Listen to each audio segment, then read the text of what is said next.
Hello and thank you all for 1000 subscribers to celebrate. Here's a video of how I made the HD Darth Vader texture. To make Stock Size Plus, I used an AI image upscaler. Hate me all you want for it, but it's the easiest way to achieve my goals with Stock Size Plus. Sometimes, some textures have some details that an AI won't know what to do with. Case in point, this Darth Vader texture. Most of the texture is pretty fine, however, his life support pack and belt is just too low resolution in the regular texture for an upscaler to make any use of it. It just needs some touching up to be perfect. And thanks to the added resolution, I can fill in these details and make it somewhat screen accurate. Keyword is somewhat, because Darth Vader's appearance changes in each movie, from minor details like the color of his lights on his suit to some added scribbling underneath each of those. Well, I call them indicator lights. Editor's note. They are either data slots or card holders. The lore isn't consistent on this. And in episode 6, the 2 blinking lights on his chest don't blink. Pandemic seemed to go for a combination of episode 4 and 5's Darth Vader life support system pack, with the Hebrew scribbling underneath the indicator lights and the green and red button instead of blue and red.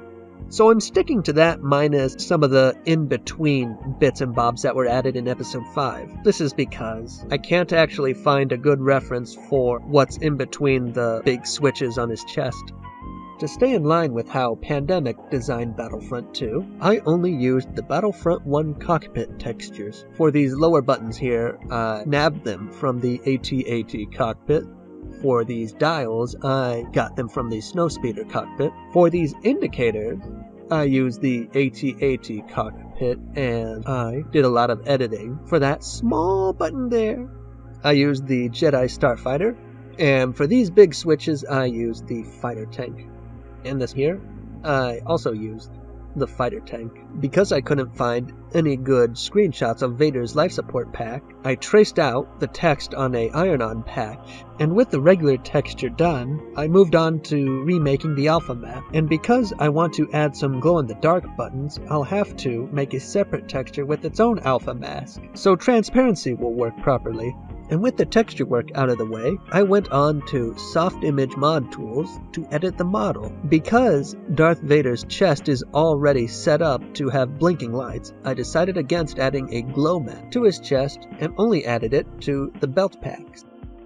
I deleted Vader, except for the parts that I needed. Then I swapped the texture from the regular Darth Vader texture to the smaller one I made, adding double transparency additive and a glow in Mesh Console, my favorite Battlefront modding tool. I did it that way because I just can't trust Soft Image sometimes.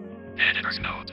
Sometimes Soft Image will not import or export mesh files with their 0 editor flags. I don't know why it does this. Then I put the pack on Vader, realigning it so they wouldn't be Z-fighting, making sure to attach the pack to the right bone because it's unenveloped, and then export it again. And now the model is complete. The last thing I have to do is test it out in-game. To do this, I have to munge, which is a different way of saying that I have to compile a mod.